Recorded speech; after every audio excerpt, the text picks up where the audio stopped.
Hello and welcome to the Asshole Book Club. I'm going to be continuing the spells pack, and I think I might change this back to the weird little tapestries I had going on. Like, on camera, the map doesn't seem too legible, and the glare's pretty bad because it's laminated. And it seems like it's affected my views. So after a couple videos, I'll probably change that back, and then I'm going to be trying a few new things on my channel, you know? Try to mix it up. Alright, and I really want to try finishing this D&D document. And if it doesn't pick up, then I'll probably not do D&D content anymore. Since I think that and the Nice Girls Reddit is like my least popular so far. Alright, the last spell we did was Mass Invisibility. So the next one we're going to do is Memory Wipe. You attempt to wipe a creature's brain of all memories from a certain point. One creature that you can see must make an intelligence saving throw. What do you want? What?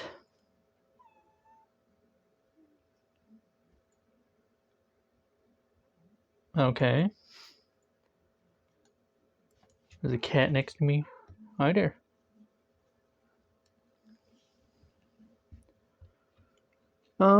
If you're fighting the creature, it has advantage on the saving throw. A willing creature can choose to willingly fail the throw. On a failed save, the target becomes charmed by you for the duration. The charmed target is incapacitated and unaware of its surroundings.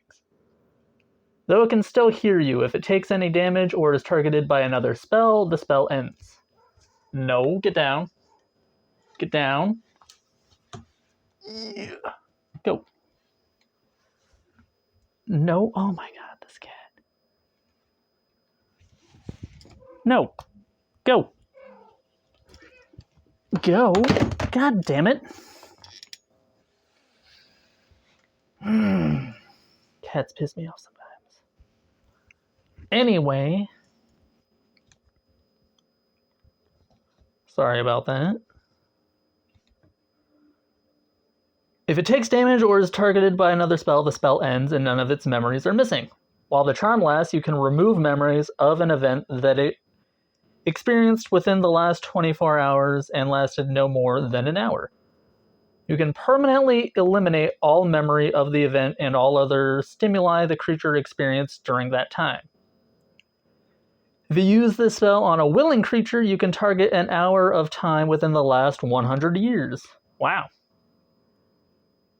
At any time you can spend 1 minute while within 15 feet of the target you've cast the spell on, and you can choose to return the missing memories to the creature. A remove, curse, or greater restoration spell cast on the target restores the creature's memories. And then you can upcast it to remove more time worth of memories. So that's interesting. It seems a lot like Modify Memory.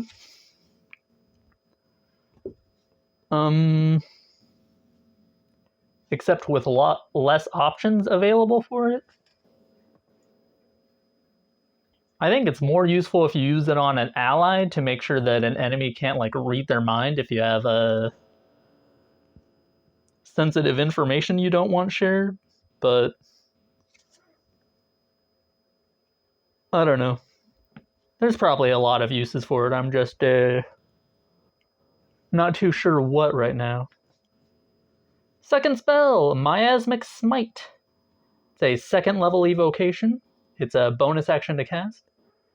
Oh, I didn't even say all the other stuff for Memory Swipe. I was distracted by the cat. Memory Swipe is a 7th level enchantment. It has a casting time of 1 action, a range of 15 feet. The components are verbal and somatic as always, and it requires brain tissue. I assume the person's brain. And it's a concentration up to a minute. Okay, sorry about that. Miasmic Smite. Second level evocation. It's a bonus action to cast. The range is self. The components are verbal. And the duration is 1 minute, requiring concentration. The next time you hit a creature with a melee weapon attack during the spell's duration, your weapon emits black flames. Sorry, my nose is stuffy. My nose is always stuffed. Sheesh. And the attack deals an extra 2d6 necrotic damage to the target and causes the target's maximum hit points to be reduced by the amount of necrotic damage it takes. Wow. The target's hit points return to normal when it finishes a long rest. When you cast this spell using a spell slot of 3rd level or higher, the initial extra damage dealt by the attack increases by 1d6 for each spell slot above 2nd level. For a 2nd level spell, that's actually pretty hefty. Like, being able to reduce their maximum hit points by the amount of damage you deal. Pretty crazy. 3rd spell on our list, or down the list, I'm just doing these alphabetically, is Obscure. It is an illusion cantrip. It has a casting time of 1 bonus action, a range of self. The components required are verbal and somatic. And the duration is 10 minutes, no concentration required. You create an illusion over your own face, obscuring it and hiding any features. The illusion takes on a blank, featureless face of the same color as your skin tone. Or scales or fur if you're playing a different creature. If you're in bright light, the area around you out to 10 feet becomes dim light. You can dismiss this spell at any time. That's interesting. Just to hide your identity while you potentially commit crimes in a town. Alright, oh, that's interesting. This spell is not on my little bar to the side, but there is a spell. The 4th spell of today is Phantom Armor. It is a 2nd level illusion spell. Has a casting time of 1 action, a range of touch, verbal and somatic components, and the duration is 10 minutes, no concentration. You create the image of a set of armor worn on your target.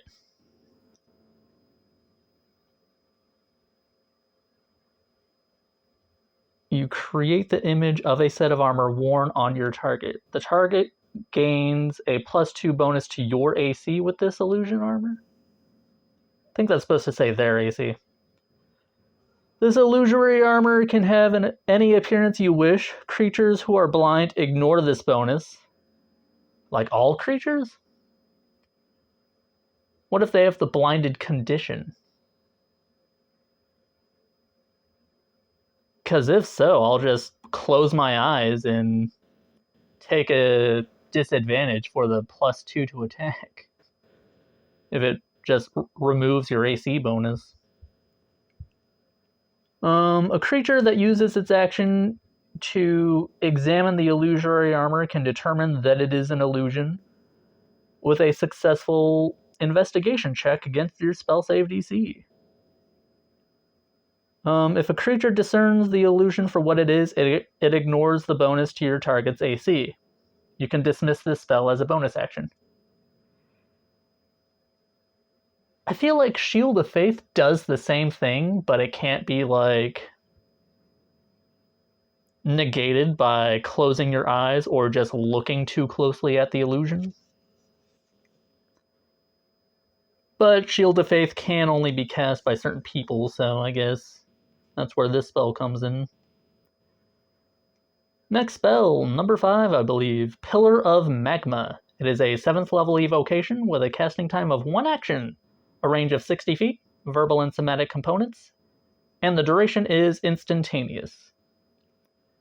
Choose a point within range that you can see. A 10-foot radius, 60 feet high pillar of magma erupts from the ground centered on this point. Any creatures within this area of effect must make a dexterity saving throw. On a failed save, the creature takes 12d8 fire damage, has vulnerability to all damage until the end of your next turn, and that's it. On a successful one, the creature takes only half the damage and does not have vulnerability. Pretty good just for the vulnerability, I think.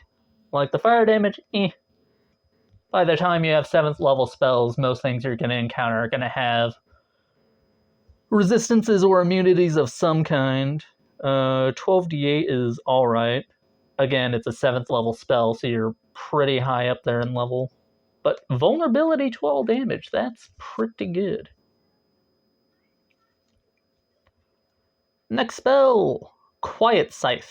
It is a 1st level evocation with a casting time of 1 action, a range of self with a 30-foot line extending from you.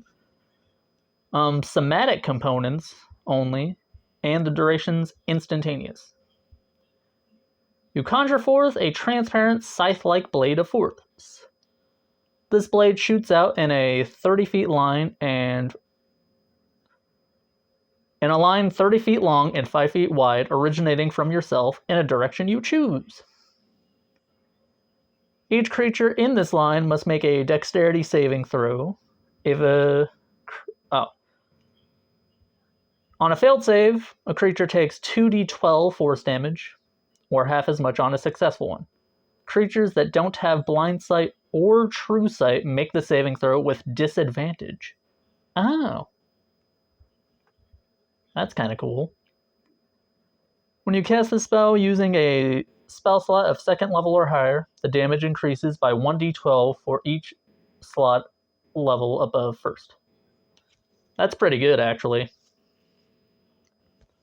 Almost a guaranteed disadvantage on the saving throw, and 2d12 force damage, which force damage is not often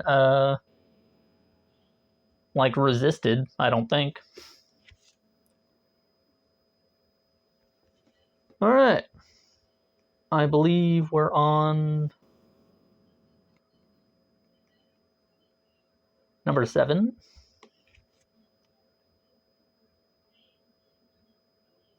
Or 8. Hold on. 1, 2, 3, 4, 5. Okay, yeah, we're on 7. Spell number 7, Radiant Suppression, 5th level evocation. It has a casting time of 1 action, a range of 60 feet. The components are verbal and somatic, and the duration is 1 minute, requiring concentration. You target a creature you can see within 60 feet of you, creating radiant beams of light shooting down from the sky in a 30-foot radius. 30-foot radius, 120-foot high cylinder down upon the creature. Jesus. The light slams against the creature and forces them into the ground. The creature must make a Constitution saving throw or be knocked prone. And they can't move more than 5 feet per round. Holy crap. As long as the creature is within the area of effect at the start of each of the creature's turns, they can repeat the saving throw. If they fail, it takes 2d6 radiant damage. On a successful save, the creature takes half damage and they can't move more than 15 feet per round. The spell fails to work if you're in a space that can't fit the spell's area of effect. The spell ends early if the creature leaves the area of effect or succeeds the initial saving throw. Alright. That one's pretty good. Decent control spell with a little bit of damage sprinkled in. Random Hit. It's a 6th level evocation with a casting time of 1 action and a range of 30 feet. Components required are verbal and somatic, and the duration is instantaneous. You create a small white ball, an inch in diameter. Target a creature within range.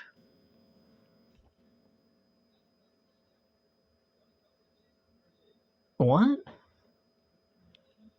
Create a small white ball, an inch large. target a creature within range, make a ranged attack roll against the creature. On a hit, the creature takes 10d10 force damage plus 1 minus the target's AC? Is that what that means? I don't know how I feel about that. Like, it has the potential for 101 damage, but the damage gets reduced if you are targeting someone with a high AC. And if you roll low on your 10 dice there, then the damage has a chance of just being completely negated and you wasted a 6th level spell slot. I don't know. Seems odd to me. Alright, I think we have 2 left. So the next one is Rapid Strike. It's a 4th level transmutation with a casting time of 1 bonus action. Has a range of self, the components required are verbal and somatic, and the duration is 1 minute requiring concentration. When you take the attack action while wielding a melee weapon, you make 2 additional attacks. Holy crap. Well, it is a 4th level spell, so like by the time you get to cast it, I believe you're 7th level, and fighters and whatnot already have a multi-attack. But still, unless they're dual wielding and they're spending their bonus action to make an extra attack, they're only attacking twice a turn. So, would it be worth it to dip to take this spell?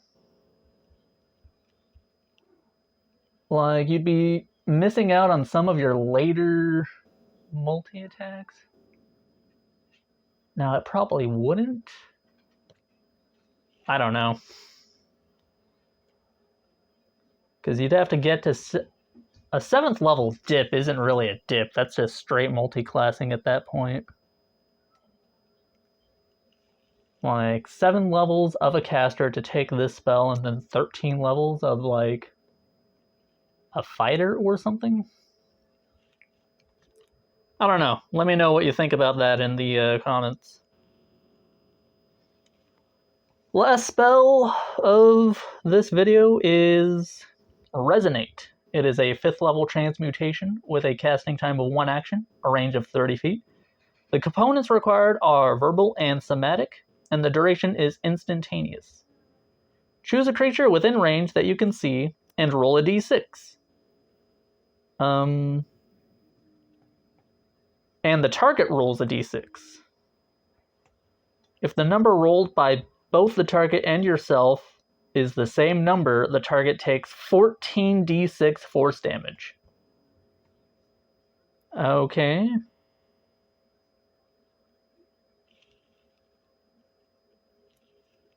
Again, I don't know if that one would be worth wasting the 5th level spell slot on. Like, it's a lot of damage. I'm not saying it isn't, but the chances of it going off seems pretty low there. I don't know. Like, I guess that's the gamble you're taking for a large amount of damage, but yeah. I guess it's up to the user if it's worth taking.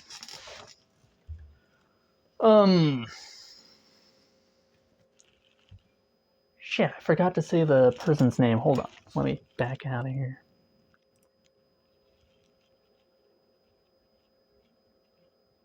I know his first name is Richard. Sorry, Richard. It's late at night. I will definitely put your name in the description, though, I promise. Oh, it doesn't even say it on my Adobe. Okay, cool. If you want any of these spells for yourself, you can go to Spells Pack 1, found on dmsguild.com, and download it for free. by Mr. Richard M., I believe. He wrote it. I will put his name and the name of the document in the description. And yeah. If you made it this far in the video, sorry for stumbling so much and sorry for the cat. And thank you so much for watching. Please like, subscribe, and leave your comments down below. Have a good day, everyone, and hate off.